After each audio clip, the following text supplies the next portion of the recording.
Bem, uma vez mais, muito boa tarde. Relativamente, eu estou por fazer aqui um vídeo breve. Hoje, nós estamos aqui no dia. Deixa eu só ver rapidamente. Dia 7 de junho de 2025. Relativamente, isto era mais uma proposta do que propriamente um comentário. Por exemplo, em minha opinião, eu acho que fazia falta, relativamente nas escolas portuguesas e principalmente na educação, aquilo que chamam uma disciplina onde se estudasse as virtudes.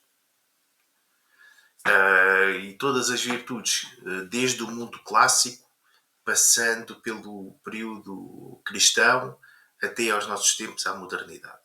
E fazer aquilo que se chama um estudo das virtudes. E, portanto, isso ser disciplina e objeto de estudo por parte dos nossos estudantes.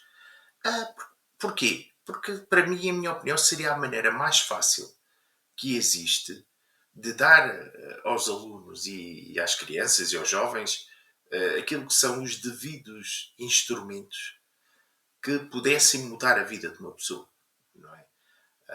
E, portanto, as virtudes iam acompanhar estes estudantes ao longo de toda a vida.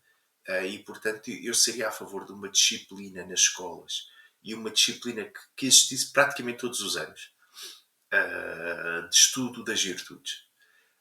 E, portanto, de modo a que, quando os alunos chegassem à idade adulta, tivessem um conjunto de mecanismos, um conjunto de instrumentos intelectuais que lhes permitissem dar ferramentas, aquilo que são verdadeiramente as ferramentas fundamentais e necessárias para se mudar a vida, não é? E para a melhorar. Porque é efetivamente o estudo das virtudes que o consegue.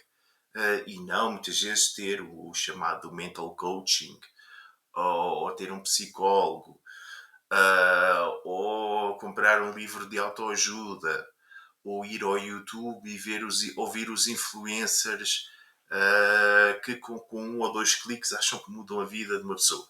Pronto. E, portanto, seria fundamental essa disciplina de estudo das virtudes, não só as virtudes clássicas, mas as que passaram também pelo período cristão até à modernidade. E, portanto, isso seria fundamental, em minha opinião, para se formar um cidadão, para se formar alguém. E, portanto, isto era um dos temas praticamente que eu queria aqui abordar. O outro tema que eu queria aqui abordar era relativamente ao partido Juntos pelo Povo. Bem, o Juntos pelo Povo, ah, eles refletem aquilo que é muitas vezes uma característica que nós encontramos na nossa sociedade, não só na nossa como nas outras, que são aquelas pessoas que acham sempre que percebem e entendem o povo. São aquelas pessoas que acham que sempre nós somos os melhores colocados para perceber e entender aquilo que o povo quer e como o povo pensa. Não é? Estas pessoas sempre existiram.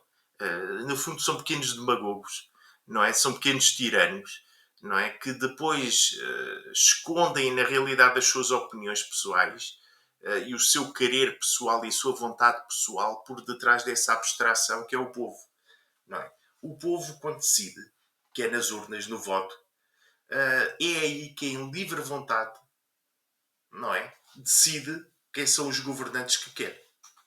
É o dia do voto. E não muitas vezes estes indivíduos que aparecem com a palavra povo no partido e que falam pelo povo, mas ninguém sabe quem os elegeu.